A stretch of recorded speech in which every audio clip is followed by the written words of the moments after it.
Hola patrons, and why did I do that dance? Welcome to another guest episode of the podcast. This week we have a guest who has been the most successful guest we've had so far. We had so much fun the last time, we couldn't just let it go, so he's back again. It's the one and only Psychic Glenn. This week's episode was it was an easy chat. You know, we were speaking about things that I'm just really interested in. I turn into a little bit of a nerd when I have Glenn in, because I just want to ask him all the questions about like the occult and mediums and psychic and the afterlife and all this stuff, and I just chat to him for hours. But unfortunately, he had things to do, I had things to do. He had to go after an hour. So hope you enjoy the episode. He's going to be back again next week for something a little bit different, but keep your ears and eyes to the ground and enjoy what was once again another great chat with the one and only Psychic Glenn. Glenn, welcome back for the second time. Well, Dave, how are you? I'm very well, thank you. How are you? Not too bad, I'm all good. You feeling good? I'm feeling ecstatic. The last time, for anyone this is the second episode, Glenn's kindly come back for us. The first one, we had Aaron Butler producing it. He's not here today. No, he's fucked off and left us. He's sold out. Yep. Dirty wee bastard. I think he's jealous, Dave. Me and you're getting very close. You think so? Mm-hmm, definitely. Yeah, well, he's going to come back now and do a special, bit different podcast with us next week. Yes. I mean, unless he just decides unless he disappears again. Yeah, well, that's the plan anyway. So we'll see. So it's different to be here without him. But the first time you started the last one, you gave me a warning. Yeah. About my sugar. Yeah. What do you say about me this time? Are you more positive this time, or am I think now that you're more aware of it, you can be really aware long term. Yeah, because you know what happens? I got a sore foot, and I panicked. But then I realised I went over my foot walking the dog, and I was like, "Fuck, why have I got a sore foot?" He's right. So I'm panicking now. Yeah, but my toes, they're good. They're warm. I'm feeling good, and there's no sugar in my coffee either. Yeah. So positive change. Good on you. Is what I learned from the last time. Yeah. And what have you been at? Like, how long has it been? A few months? Couple of months. I think the last time I was here, February, March. Yeah. Yeah. Not much. I've been working on a book. I've been working flat out doing readings as well.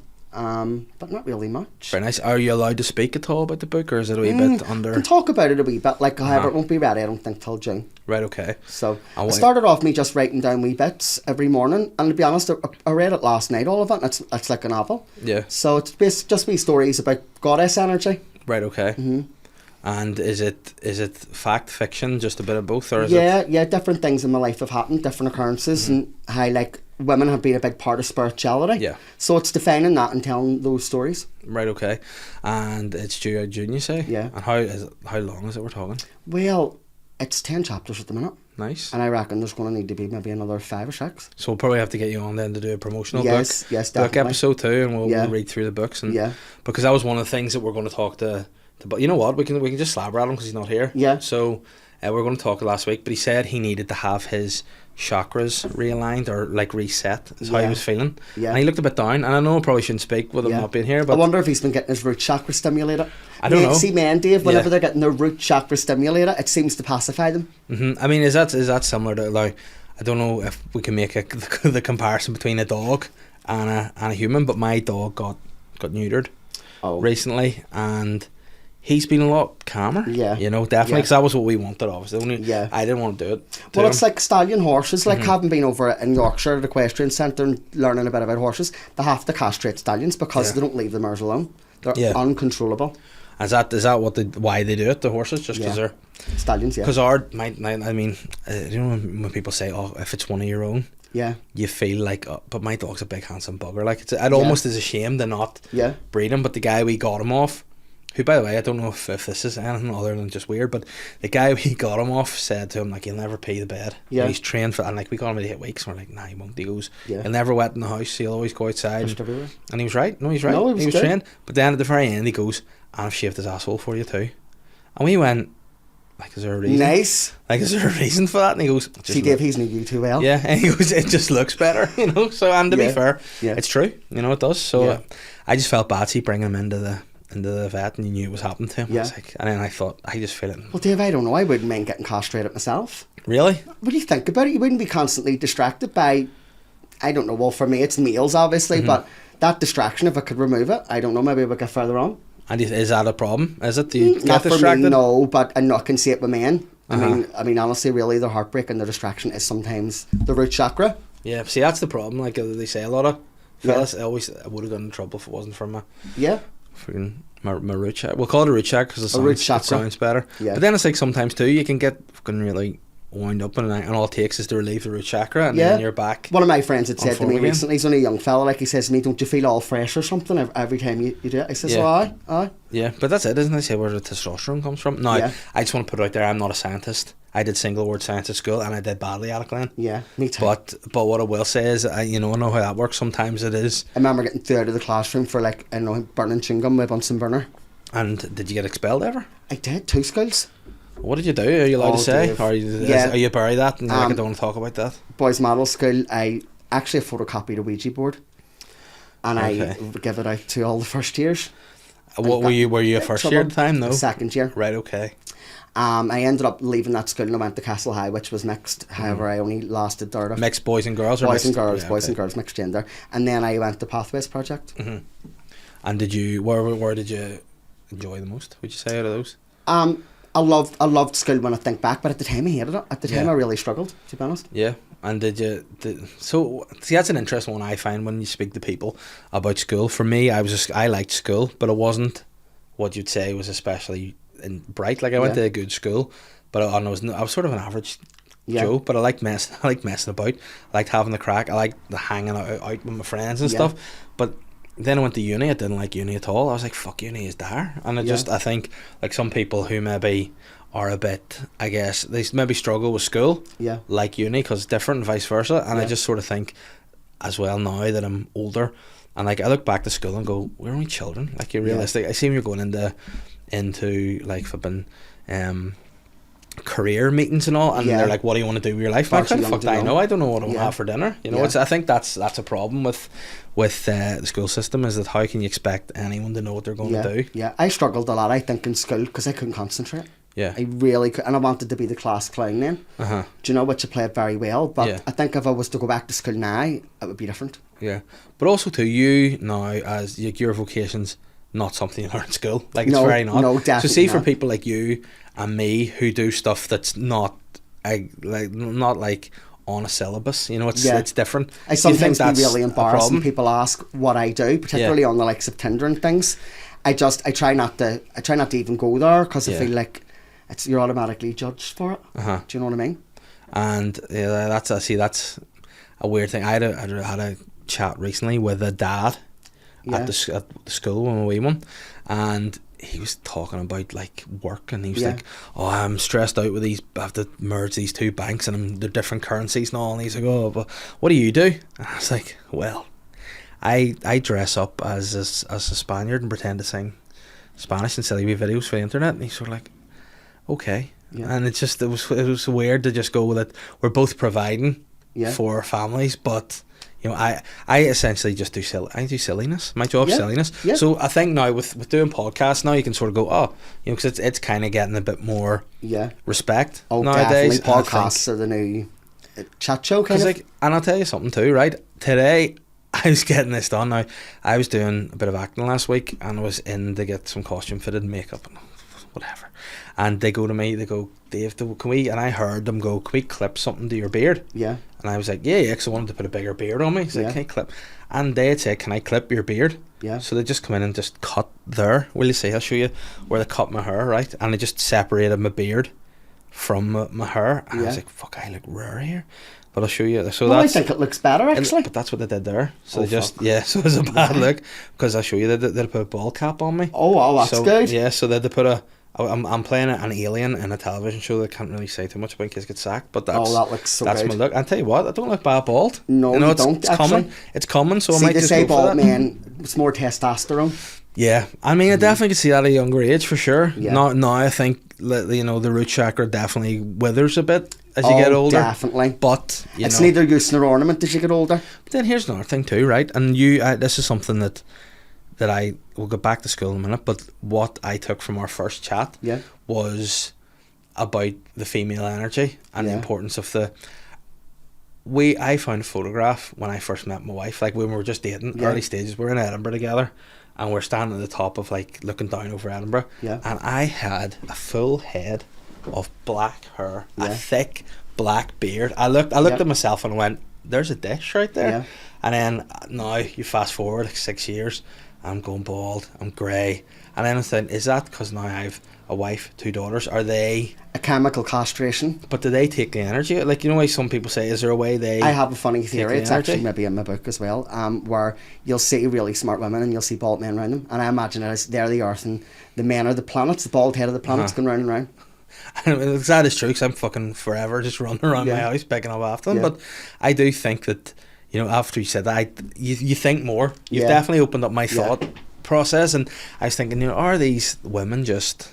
You know, are they just feeding off my energy? Like, I remember, this is going to be so weird that I remember this to my mid-30s, but I remember I was watching, do you ever remember the Little Mermaid TV show? It was like a cartoon. Yeah. There was a thing in it called the brain sponge, and it was a weird wee underwater, why am I saying this? Underwater creature. Yeah. And it just it was a fucking wee dark, horrible wee thing, and it just went and it sucked like the power from people's brains, and as it sucked the power from people's brains, it got... Do you want me to get my granny on the phone? Is she a brain sponge? Oh my goodness, yeah. Yeah. Okay. How is your granny? She's very well. She's really good. She's getting her knees done soon, so she's happier. Oh, why? What did she do? The boys fall out with the boys? She run up and down the road in Sedman and Childs when she was younger. That's what she done. Oh, you mean she's getting her knees? Yes, I thought you meant she was getting her knees done. Yes. She was telling me just to put her into the Graven Barrier, and now they're getting the knees done. Not kneecapped? No. She would do the kneecapping. Yeah. That's more her. And how is she getting them both done? Both of them. Because I mean, you know what? It's some work, like. Yeah. My I don't know what it's my wife's granny. I don't know if she's my granny-in-law. I don't know, but I love her, and she have one of her knees done, and they're like, it's a big job. You know, it's a big job, and she has to keep. Is your granny an active woman? She's got very, very strong will. Mm-hmm. I mean, the will's stronger than anything I've ever seen on this planet. Yeah. Sometimes. But then that's good news then, because they say like once you get it done, there's a risk that some older people might just not give up. You know, with the mobility and stuff. And they said the best thing to do is keep on going. It should be grand like with it. So is she getting that done soon? Hopefully soon. But they previously said they weren't going to do it because they didn't think she would go through it. But this other surgeon has said yeah. See, that's the thing, because now I said a wee prayer. Yeah, so. And now and again, would you look at her if she was one of the people like getting anything done? Would you be like, no, she'll be grand because she's got the strength, the will? Yeah. Oh my God, she's got I don't think she'll really die until she's 95 because she's said it. Yeah. But to be honest, her will is that strong. How old is she now? She'll be 80 next year. Right. Okay. So that's a good run yet. Yeah. You know, for the new knee, she'll be. She gets bored, but she causes havoc. Like mischievous havoc, yes, or mischievous havoc. What does she do? Well, she's 2 grown-up sons, you say, and she has them babied out. Do you know what? My granddad too does everything for her now, but he never ever used to. But she'll ring me and she'll go, Glenn, he stole my tablets, he's done this, he's done it. 9 times out of 10, I don't even know. She just needs somebody to moan to. So. Yeah. See, and is she like? Well, I don't know why again we're getting in this, but is she all right of mind? Like, is she sounding off of mind? Well, this is the whole thing. People would around her, like her sons, for example, would maybe go, no, but no, she's so sharp. Yeah, she's so sharp. Because she's very playful though and whimsical. Because what happened, my granny was always super fit. Like, she died when she was maybe I think 93. Yeah. But she was always great. Like, she would run like to the point you're going, would you ever? Like, she was driving up until the day and hour she died, which was, you know, you look back on it going, probably illegal. Like, she probably should have had her license taken off her. But she started, like, that's the worst thing that I've kind of seen, the descent of her from being how she was to being, like, I think she had this thing in her head that people were swapping stuff in her house. So she was like, how stupid wee things. Like, it would be like me going, oh, someone swapped that bear. Yeah. I'd be like, no, it's the same bear. And she just didn't like people taking control. Yeah. And then eventually she thought someone had swapped their car.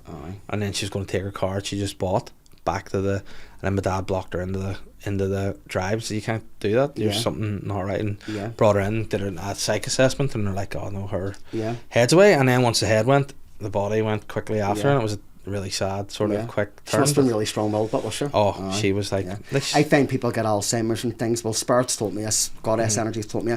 Sometimes if a woman's very, very strong-minded, as she gets older, I mean a lot older, the mind doesn't actually slow down at all, so it needs a bridge to where the next bit is. Rather than them have to constantly explain they're okay, rather than them always have to be campus mentis with people who are younger, it's fine for people to think, oh, they're doting, and leave them alone, instead of their own comfort then. Yeah. Kind of. And do you think, like, with that being said, is there something when it comes to near the end of your time in your body as it is, that there's something where, because I've noticed with older relatives before that, like, there almost becomes like a willingness to, accept or understand that, you know, this is maybe the end of this, and they're content. Oh, I Almost. think girls get older, they're waiting to go. Mhm. My God, the legs don't work no more, and it's like, and you think about the things that happened when they were young, and Yeah. they often go, well, I should have done this differently and that differently, and they came from a world with no choice, a lot of older women now, and it's like to be damned to get away to get back again, Yeah. I think. So I remember I was listening to something recently there that said about some guy had written a book, and it was all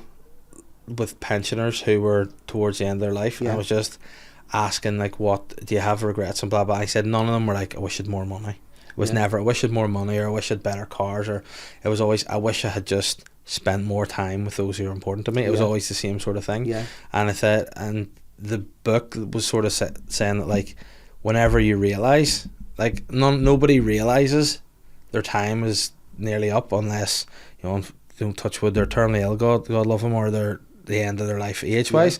And it was saying in that book, like, that's the advice you should take from, because the people who have been it and done it said, like, everyone worrying about, oh fuck, I need the newest iPhone, or I need this and I need that. It's like, you know, you're working hard to get all this stuff, and then Can't you know, with you. Exactly, you need I to always just think if my granny ever got really ill, like, I'm only saying this because I know I've seen really strong people before and they've been really, really ill. Sometimes they have to have someone tell them it's okay for them to go. yeah, because they'll hold on and hold on and hold on. And I find sometimes women get older, they'll love that last fight, and they'll really fight it to show their power before they leave. yeah, So they'll let whatever it is consume them, they'll let it eat them, and they'll be really, like, rough with it. They'll not lie down to it. yeah. You know? Like, I remember when my aunt died, she had cancer, and she always kept her sense of humour right to the very end. Like, I remember one of the last days before she, you know, got into a state that she couldn't speak or anything anymore, she, like, I was sitting beside the bed, and she reached over and pretended to be sick of me, and I jumped and fucking knocked the tray everywhere, and she just went, ha ha ha, I got you. I said, you know, you felt bad calling the terminally ill person a bitch, but I said, you're a fucking bitch, do that to me. You wrecked the place.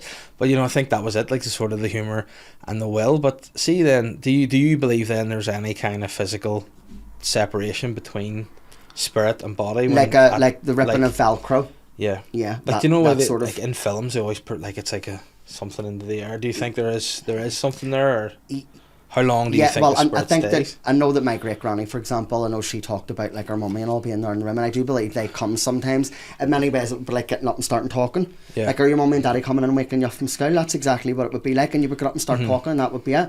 However, some other times, if they're not, like, say it's, I want to say, where they're not old and they're not ready for it, it's like Velcro, like that noise, and then that's it really. It's like a pop. Yeah, no, I could think about it all, because it is fascinating, because it's one of those things that nobody really knows. Yeah, I think it's obviously you can think, oh, it's and again, I think everything as a human is gauged towards, you know, not thinking that's the end, isn't it? I think that's everyone's comfort is there's something that's not just you done really, you know, and that's just like in dreams. What the fuck are dreams? Like, what? I had a dream the other night, and it was really weird. It was like I was at in a forest cabin, and I was living there, but then it turns out we had booked a cabin with somebody else, and I was like, why are they in this cabin? And then we had to just live in this cabin with somebody, and it was just really, really weird that they were just, like, living their normal life. And I was in the bath, and this fella was just coming in, he's just in the showering, and his wife was in. I was like, why am I seeing all their dicks? Well, and maybe the earth didn't have the energy to put together two fucking separate dreams, so it was a shared dream. Maybe the man down the street, he was thinking, fuck, I'm going to take away for too. But then I was just saying, honestly, it's lazy, like the universe is lazy, like that'll compensate. But why am I in the bath having a nice relaxing bath and I'm seeing fannies and dicks? You know, what's my brain going that I want to root chakra again, Dave. Yeah, you're going away to get your hole. Yeah, well, maybe that's it. Maybe that's a sign that we need to do. But then again, it was just very and then do you ever dreams and wake up and go, what, like, A, I should have written that down, that would be a fucking great film, and B, what the fuck's wrong with my brain? Sometimes I've woke up, man, thank God, because sometimes you think it's so real. Yeah. And do you think there's anything that the universe, like, in terms of, is there something similar to dreams? Well, I feel like whatever's going to happen in this reality will certainly play out in a dream first. You might not always remember it. Like, say if somebody's going to have a baby, I often believe they'll go to the UFO, they'll meet their daughter, they'll shake her hand, they'll agree to everything, and then she'll be pregnant. But they don't always remember those things. Yeah, because I've been reading the BFG with my wee one recently, and see the whole idea of, like, blowing the dreams and collecting the dreams, and I think, you know, is there something like obviously not a fucking giant coming and blowing you.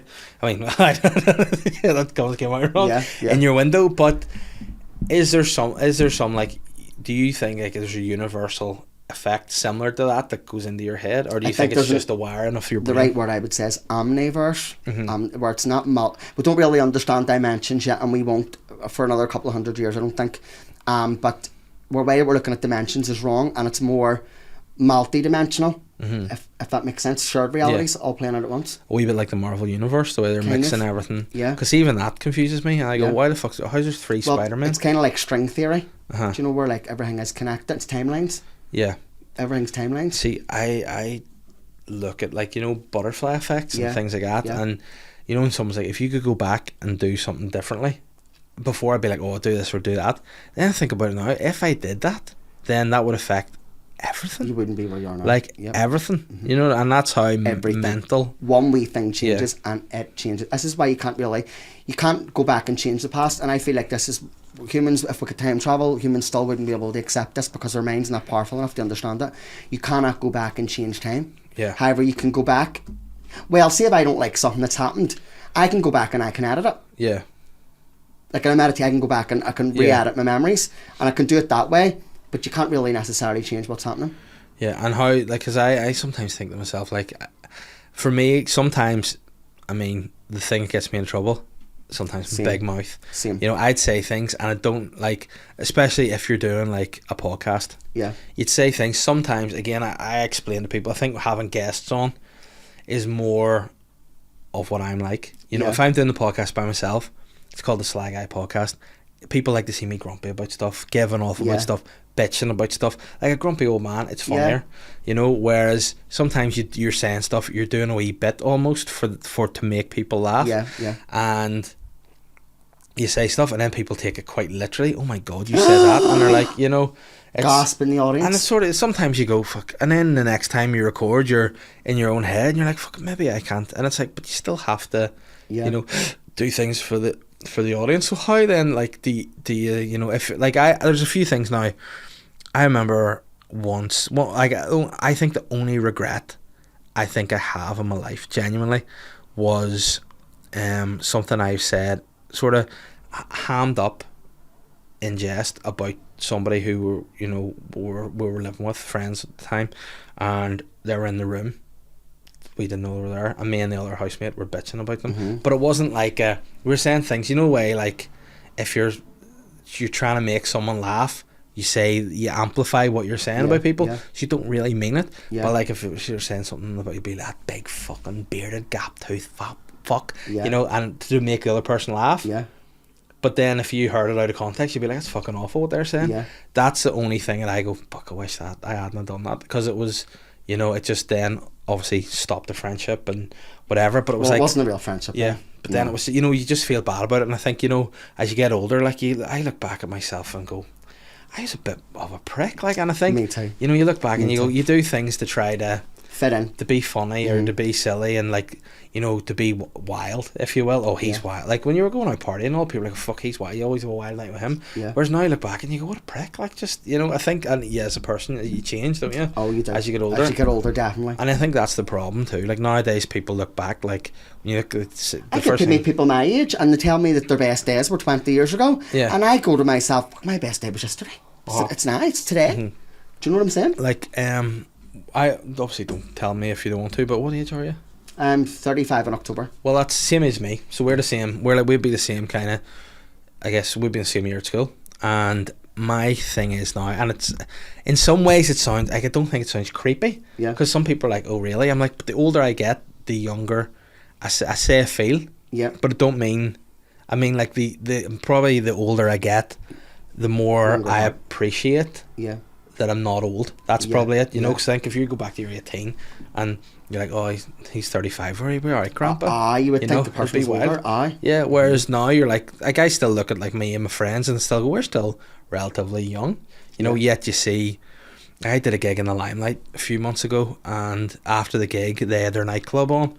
I was walking through going, they're all 12, and I was like, what the fuck? And that's when I felt old. But then I'm like, did I look that young? 'Cause I always thought like I Well, looked the like same, this, yeah. you know. And I think that's just probably getting like wiser and older. But I see with people fucking cancelling people for stuff they did like 10, 20 years ago. I You're like, know you're a people different like person. to hold on to a version of you Yeah, that was because they're afraid of who you are now. yeah. Do you know? And I think that's, you know, you have to probably go yourself. Fuck yeah, I was definitely more irritating, much more of a mouthy prick. Yeah. But then you learn, you get older. I think you settle in yourself. Yeah, You know what yeah. you like. See now, I know what I'm into and what I'm not like, and like Yeah, it's yeah. like nightclubs. You know, I fucking love going to nightclubs. No, not See me now, anymore. not No. anymore at all. I'd sooner sit in, watch something, have a cup of tea, and Yeah. watch a wee show on Netflix or whatever. Yeah. You know, now I love now. I'm fortunate that I can say that my job's coming out and having a crack with people and doing Yeah. this. You know, that's great. But you know, fuck, it was before I used to not be able to wait for the weekend. I know I to lived for the just- weekend too, and it went on Brilliant. to Wednesday sometimes. Yeah. Yeah. And it's like, was there a point or did something ever happen to you that you went, nah, I need to change this? Or Yes. When I was younger, I was diagnosed with ADHD, so I was put on a drug called Ritalin. And I used to spit it out and all when I was younger, but when I got a wee bit older, I started to enjoy the buzz off it. So then I'd put a lot of weight on and things when I'd stopped it. And then I started taking amphetamine, and that was really, really bad for me. And that was kind of then why... and was that prescribed or was that just No, right? this Okay. wasn't. Now I do take my medication now. I'm on a drug called Elvans now, and it's great, and it does make me buzz. I'm not Yeah. going to lie. In the morning, I feel really stimulated. But that was the point then, in and around 30, where I was like, no, I can't do this anymore. Yeah. I just couldn't do it anymore. Yeah. Do you know? And like, I feel like I really partied. I really tried to escape. I mean, I was homeless and all before twice. I had a photography studio. I let all that go. I mean, I made loads of mistakes through me being reckless that way. Yeah. Do you know? And see, just and obviously you were what age were you diagnosed? 8. 8, right? Okay. And did you know, again, I sort of look now that with our generation especially that we maybe it's not as known nowadays, Yeah. like mental health conditions with kids or whatever, Yeah. as it is now. Yeah. You know, in our day, like again, I do a bit on stage or I joke about that, you know, I was known as a bit of a handful. My Yeah. parents always, he's a bit of a handful, him, you know, and it was just like, it is what it is. Yeah. And I do think, you know, there are maybe, I don't think I have anything in particular, but I think there are certain times, like I can't focus on things and I'm always wanting to fucking be on it. And I think maybe if I had gone, if it was like it was nowadays, then I probably could have had something. But I just think that, you know, is that something that you found helped knowing what you had and how you're able to, you know, take medication for it? When or I was did you- younger, I didn't accept it. I hated No. it. I wouldn't have believed it. I would have spat my tablets out. I hated people telling me Yeah. what it was. But as I got older, I realised I actually want my medication. I want to function in society. I want to be able to concentrate. Yeah. Do you know, so but I needed to have maturity in order to accept that. Yeah, because again, I think it's, you know, certainly the older you get, you know, it's a medical condition. Yeah. Whereas when you're younger, you probably think, "Fuck, what's wrong with me here?" Yeah, yeah. And did you feel that at the time? Whenever A you were- while, I thought like they think something's wrong with me. Do you know? And for a while, I kind of believed it too. And did that then? Did you find you were like sort of in any way isolated from like Yes. you're saying when you moved schools and stuff? Was Well, that, I remember there was a school disco, and I would have been P4, P5. I only remember this because I'm writing it in my book. Where I had bought a ticket to go to the disco, but when I had arrived, it was on a Thursday night. The teacher had said, "Where do you think you're going? You're not allowed in. You're on a behavioural level." The same Yeah. teacher that sold me the ticket, do you know? And the teacher didn't even comfort me. They stood there and let me cry till my mummy picked me up. yeah, And things like that there have never really left me. And when I look now and I see the things that are there for children with autism and ADHD, I think it's great. But Yeah. back then in the 90s, it was the opposite. yeah. And then was that at all coincide with it? Obviously, you know, you're gay. Is that something Yeah. that you found? Was that hard at school? Did the people not appreciate that, or did you find the way they were sort of treating you with your ADHD, like that teacher? Was that Yeah. something else you struggled with, or you just felt it didn't fit in? There was nothing to, you know, allow you to be yourself, basically. You know, Yeah, I was just there- felt I couldn't concentrate. I really just couldn't concentrate at all. The work was very boring. Yeah. Do you know, the structures were very boring? Whereas I think nowadays, like that's with me having kids starting school now, you know, they do tests on a lot of kids. Like they make you do forms to see if there are any sort of learning difficulties or if they need any assistance with that. And I mean, I look back to my school days, and I know there's one guy in particular from primary school who, again, we just thought bad boy. Yeah. But he like now has learning difficulties, and he has to get, you know, a carer Yeah. for it, and he's my age, and it's like that was just not It wasn't even seen when he was young. considered. And then point being, if that's not spotted or, you know, catered for at a young age, like how far are you setting people back from, you know, what they could be potentially doing? It's scary. Like to see him now, it's like you go, fucking hell, Exactly. let down by the school system, you know, and it's scary. Like. Yeah, I think in my day the teachers weren't trained enough to deal with it, but now I think they are, and it's so more common now. Really, really a lot more common. Yeah. And do you think there are some people though now that maybe aren't and get maybe? Well, you see, I love that because whenever I was growing up, I was never allowed to use ADHD as an excuse. Yeah. Never, and my parents never used it as an excuse, so I was never allowed to go, I'm ADHD. It was never like that. I was treated normally. But I feel like sometimes, I'll say this to mothers, and I feel like they'll walk in, they'll get a reading, you'll tell they're worn out, completely worn out, they have no fucking energy, big black bags, whatever. And I'll say to them, right, fucking cut it out now, cut all this mollycolly out, because you can just tell, oh, but he's this, but he's that, oh. But they only make excuses like that for their sons. Yeah. And I'm like, see, if you stop mollycolly and plant the fucking seed in the muck, it'll grow into a tall tree. Yeah. Do you know what I'm saying? Where I feel like there's this automatic excuse now. Yeah. Oh, they've got this, they've got that, and I don't even know what way to deal with that, because I was never allowed to make that excuse. Ever. No, and I think that's, you know, like the genuine cases need the support, but then sometimes it's like I used to work as a housing officer, so I would have to assess people for their housing on points and on what they're entitled to, and I'd always say, like, I approached it like, if you're fair and you deserve it, I'll give you, you know, I'm not here to say you're not getting points. I'm here to give you as many points as you're entitled to. So there's people coming in, and like the amount of people be like, oh, I'm putting my kids in for assessments here and there, and it's almost like, I remember one person, she was like, oh, hopefully it comes back, and I went, you don't hope your kids got learning difficulty. You don't hope that. Like, I'll also say, because I think wild. it's really, really important. A lot of women are used to seeing their girls, and a lot of women are mothers, so they think differently. And when they have sons, they take one look at them and their heart's broke, because they think, I've got to do everything for them. So they try to find an excuse as to why their son isn't to say reaching every milestone, because I know the difference. Say a baby girl, every milestone, usually 9 times out of 10, every milestone, it's just the way they are. You don't really have to.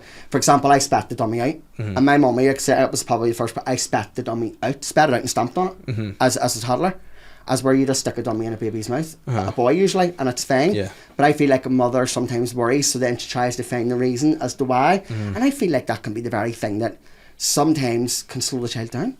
Because I'm a mummy's boy. Like, I definitely am, and I definitely see, like, that's the thing that I find really weird that you hear about, you know, like the classic clash between a mum and a wife, and you're like, I remember actually my mum, whenever I got married, she was crying, like, not long after I got married. I said, what's wrong? And she goes, I know, you know, this woman is the one for you, and I love her. And she's like, but you're my baby, you know, you're my wee boy. And I'm like, I'm fucking 30, what are you doing? She's like, but you are, you know, and I have always been the one, you know, I was always your number one that you go to, the first port of call for anything, and now that's not it. And I know that's life, and I know that's part of growing up, but it still is saddening. And I was like, well, and then obviously you get it from, oh fuck you know, like whenever I found out we're having the first baby, first thing I need to do is go and tell my mum, for her to just go, it'll be alright, you know. Truthfully, she's glad that you don't run to her for everything now, because if she wanted to, she could make your life hell. But meaning, like, my granny will like to make it so that her sons still need her. She will keep it that way. Always, she'll not let up. Do you know what I'm saying? But there's just something between a mum and a son that's like, see, back to going when I had to go out and visit people, see if I knock someone's door and go, your son's been throwing stones through people's windows and all. My son wouldn't do that. Really? Your son's my son wouldn't do that. Oh no, see, anybody said anything about me at all, my parents now, and they believed them, like, definitely. See, Glenn, that's our era, you know, because see, I remember someone came to my door once and said that he was sitting putting a football off a window. I think before they'd even finished the door, my dad me trailed. And he's like, Dad, you fucking that was me too. My daddy heard me cursing or anything, like I got beat black and blue. But and again, obviously I'm not saying go out and beat kids, but you know, if I'll tell you, they're naughty, give them a wee skill. really didn't do me any harm, because when I think about it, in many ways I wish my daddy would come in and shout at me now, and because then I would start to do things more, but he doesn't now. He's so soft now, but when I was younger, like, he was really hard on me, and I appreciate it. I think now, like, that's just the thing. I think, why am I sounding so old here? See, if it just stop me if I'm sounding like an old grumpy old man, but like, I just think nowadays, you know, kids have no fear of anything. They're fucking nuisance. And then there's no way to, like, motivate them or drive them to do things, because they're like, well, fuck, do whatever I want. I know a lot of these parents are in for a shock because they've spent all their money, they've spent the last 20 years for the kids just to walk out one day and go, right, I'm not come back. Yeah, I was driving here today and a kid was just crossing the road, and I was on the road driving, and he just walked up front, and I was like, he's just like, I'll not hit him, and you know, I know, boom, and now he's just lying on the road there, 2 broken legs. But you know what I mean, it's just that level of like kids just. Yeah. Whereas like I remember like my dad telling me his mate was out one day he lived in an interface, and he was like throwing petrol bombs, and the police brought him home, and the dad, I think, beat him, so like he's like, he never touched, and he went straight and narrow after that. You know, he was like, fuck, I'll not be there again, just to play. Whereas the police turning up at some people's doors now, it'd be like, how dare you fucking police, get away from here. Like, wild. Yeah. We're just two old guys chatting about all night, too old. I can remember when I was younger, actually we used to play ping the window, throwing pebbles at the stones, and one of our neighbours across the road, I loved them to bits, like, but she says, I'm going to get you back, and I didn't think anything of it. About a week later, she actually held me down in front of all the girls in her living room and tickled me. Well, Dave, the piss ran down my leg. It was soaking. I ran away crying, and I didn't speak to her for about a week. And it's safe to say, I never threw stones at her window again. What age was she? I think she was been in her 30s, like, and I was only a wee boy, but we still laugh about it this day. She'll say to me, Glenn, do you want me to hold you down and tickle you? So. And would you still piss yourself now if you get tickled? If you tickled me, yes, definitely. At least we know your weakness now. Yes, see. You know, that's if ever there are any spirits trying to get you, they'll know now, they'll tickle you, because you've let that out in the universe now, Glenn. Fuck, they do more than tickle me, honestly. Yeah, and how do you get out of that if anything does happen? Because, you know, we were saying before, we briefly get into it, but we didn't talk much about it, was about when you said you were burning the Ouija board and things, and it didn't burn, and then that, does anything ever to you make you go, oh fuck, this is worse than I thought? It did for a long time, because for a long time I was still suffering because of my actions, so I wouldn't even have mentioned that old word for a long time. Only really in the last lot of years we've went, well, God, that might have been really tough, but it had to happen. Yeah, but see, those, are they just general actions, or are they actions amongst in that world? Like, or do you think, like, almost, I don't want to say karma, but, you know, do you think your actions in life, or has it been your actions around like occult, or the, you know, in your psychic medium days, or is that? I was always running away from it, really, to be honest, and then everything was pushing me further towards it. But I wouldn't recommend the Ouija board to anybody. Yeah, no, it's there's certain things that are just weird, and certain things that you're told about. I just would not, like, we did a sketch once, and Shane wanted there to be a Ouija board in it. I was like, no, and he's like, just for the sketch, nope. I was like, I'm not touching it. I don't want to.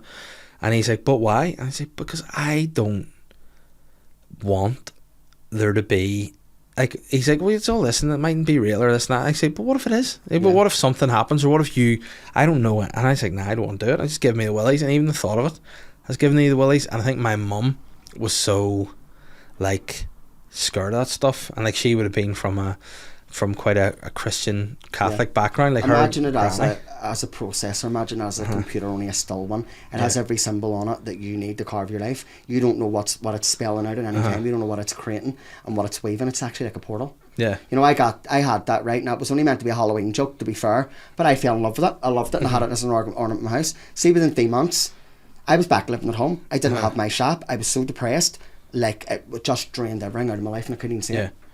And was there a moment where you went, it's that bastard is the problem? There was that moment. Do you remember that moment? I remember that moment, and I remember because the speaker had went on and it wasn't even plugged in. Weird things were actually starting to happen then, and here's me, right, it's just starting to become too much. It wouldn't burn. It really would not burn. I had to cover it in. Was it wood, or was it? It was made out of like a resin type material. See, that's, and what did I say recently similar to that made me go, no, I don't watch this anymore, turn it off? It was on TikTok, which now I must say, I know you're a big TikTok man. Yeah. I had a TikTok for the podcast that Ben ran. Yeah. And then I got told I'm going to be doing another project in the next wee while. I was told, you have to get TikTok because that's how you share stuff nowadays. Yeah, yeah. And I went, no, shut up. And they went, you fucking do it or we're not doing it. And I went, okay.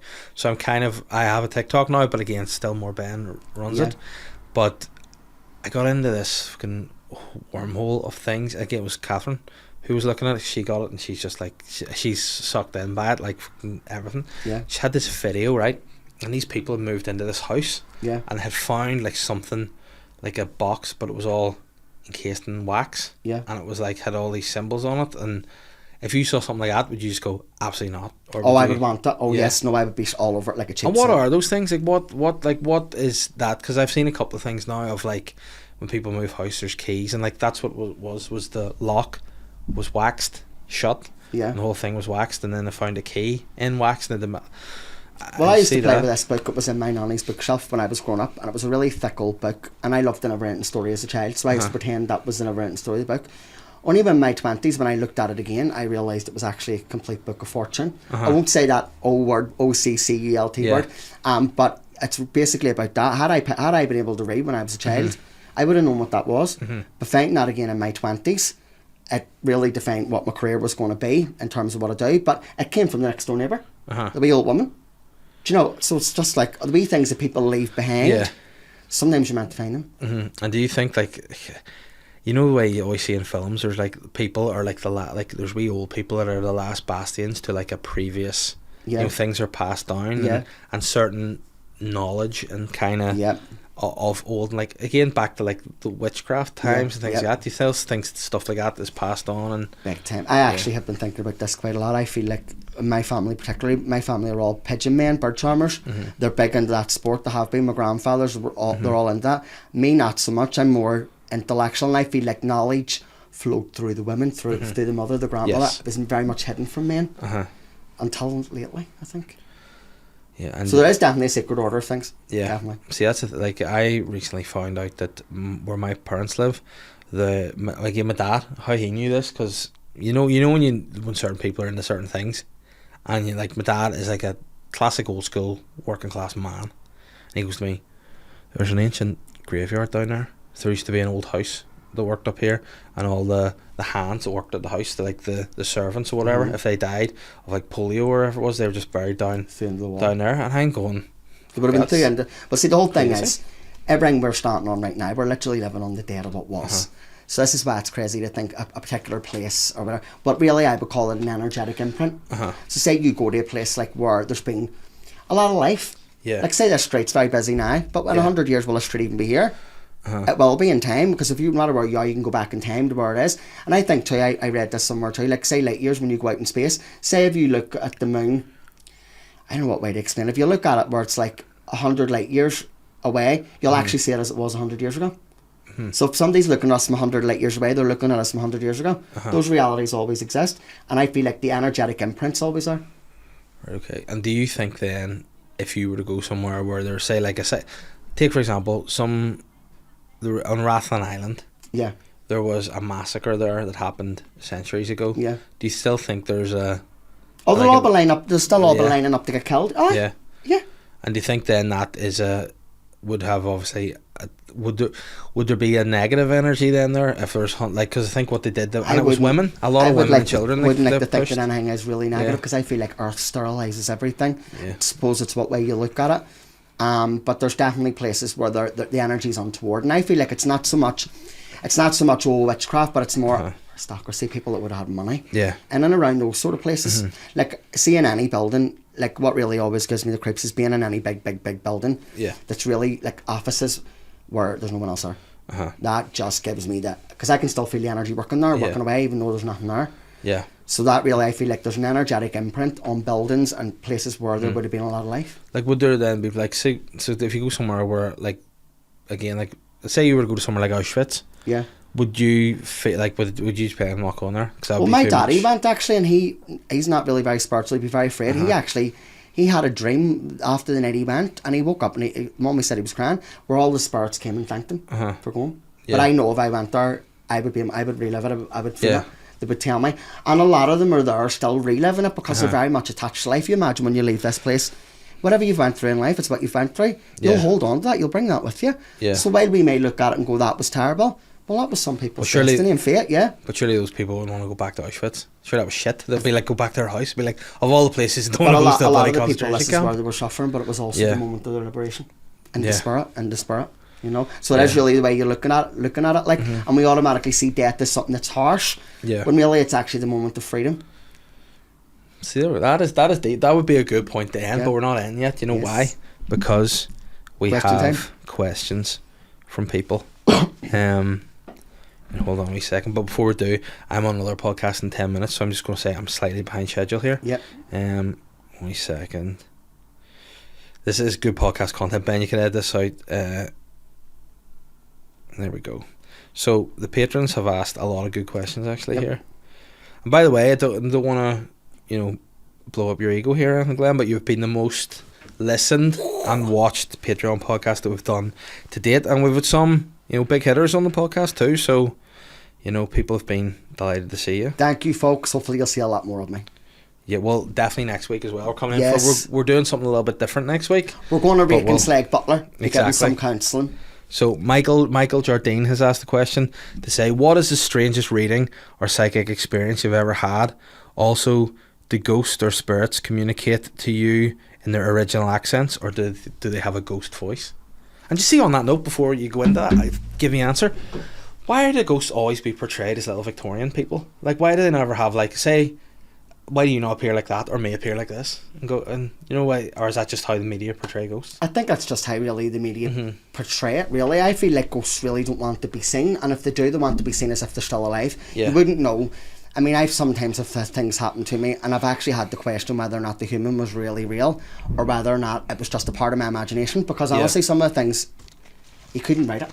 You could not write it, and it's not really so much spirit; it's more life. It's more life things. And what were some of the strangest readings you've had, or any encounters that have affected you the most? Strangeness ways. Well, I once met this family where they had this encounter in Crawfordsburn on the beach. And I think there'd actually been something made about that at the time. And the daddy became really, really, really depressed. Hey, that's where the graveyard is. Glenn. See, that's where I was telling you. Yes, and I knew then, like when I went and we kind of did a seance with EPV machines and all, but I knew then I needed to stop doing mediumship for a while. It couldn't be my only focus, because it is uncontrollable in a sense. That daddy, that father, that family didn't even realise this is why I was so depressed. And when I looked at them and looked at the brothers, I could see wolves, and I knew then what was going on really was nothing to do with them being on that beach that day. It was something to do with generations ago, where their family was involved in witchcraft, and it was connected with something else, and still happening to this day. And do you still think is witchcraft something generational? Oh, very, very much so. Very, very much so. And are there positive aspects of witchcraft, or is it primarily done for dark arts? Well, you can't have light unless there's dark. Dark is the birthing of light, and I do believe that.